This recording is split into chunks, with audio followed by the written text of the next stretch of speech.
Assalamualaikum warahmatullahi wabarakatuh. Nama saya Dwi Nur Ramadan, NPM 22430114. Di sini saya akan mempresentasikan hasil tugas saya, yaitu Parallel Processing, mata kuliah pemrosesan data terdistribusi dengan dosen pengampu Bapak Dedi Irawan, Eskom MTI. Parallel Processing. Apa yang dimaksud Parallel Processing?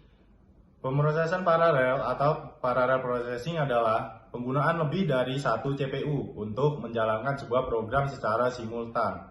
Idealnya, parallel processing membuat program berjalan lebih cepat karena semakin banyak CPU yang digunakan. Kenapa parallel processing perlu dilakukan? Tujuan utama dari pemrosesan paralel adalah untuk meningkatkan performa komputasi. Semakin banyak hal yang bisa dilakukan secara bersamaan dalam waktu yang sama, semakin banyak pekerjaan yang bisa diselesaikan. Perbedaan antara parallel processing dengan multitasking. Secara definisi, pemrosesan paralel adalah sebuah langkah yang memerlukan beberapa pengolahan data yang menjadi sebuah sistem yang digunakan untuk menyelesaikan sebuah instruksi secara bersama-sama. Sedangkan multitasking adalah sebuah kemampuan di mana satu pengolah data mampu mengeksekusi beberapa data secara bersamaan. Parallel processing berbeda dengan multitasking. Multitasking adalah komputer dengan prosesor tunggal mengeksekusi beberapa tugas secara bersamaan. Sedangkan komputasi paralel, bahwa komputasi paralel menggunakan beberapa prosesor atau komputer.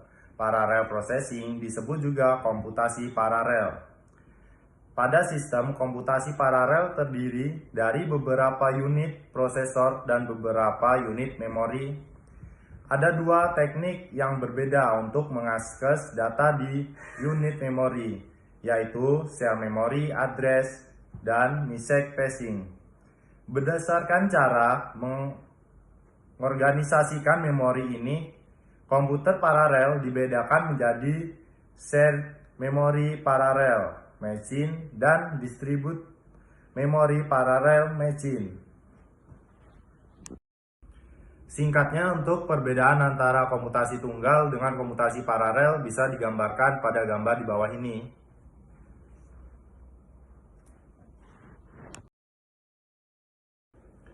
Dari perbedaan kedua gambar di atas, kita dapat menyimpulkan bahwa kinerja komputasi paralel lebih efektif dan dapat menghemat waktu untuk pemrosesan data yang banyak dan besar daripada komputasi tunggal.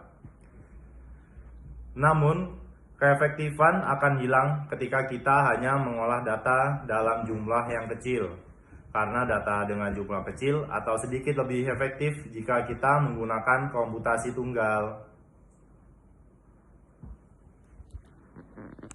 Dua teknik pemrograman paralel.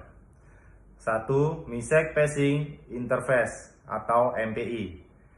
MPI adalah sebuah standar pemrograman yang memungkinkan pemrogram atau pemrogramer untuk membuat sebuah aplikasi yang dapat dijalankan secara paralel.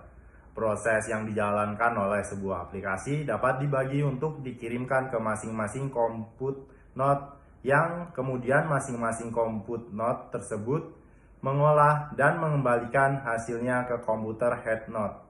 Untuk merancang aplikasi paralel tentu membutuhkan banyak pertimbangan. Pertimbangan diantaranya adalah latensi dari jaringan dan lama sebuah tugas dieksekusi oleh prosesor. 2. PVM, Parallel Virtual Machine, paket software yang mendukung pengiriman pesan untuk komputasi paralel antara komputer. PVM dapat berjalan di berbagai macam variasi UNIX ataupun Windows dan telah portable untuk banyak arsitektur seperti PC, workstation, multiprosesor, dan superkomputer. Baiklah, itu tadi materi yang telah saya sampaikan. Semoga bermanfaat bagi kita semua. Bila ada kesalahan, saya mohon maaf. Kepada Tuhan, saya mohon ampun. Wabillahi taufik walhidayah. Wassalamualaikum warahmatullahi wabarakatuh.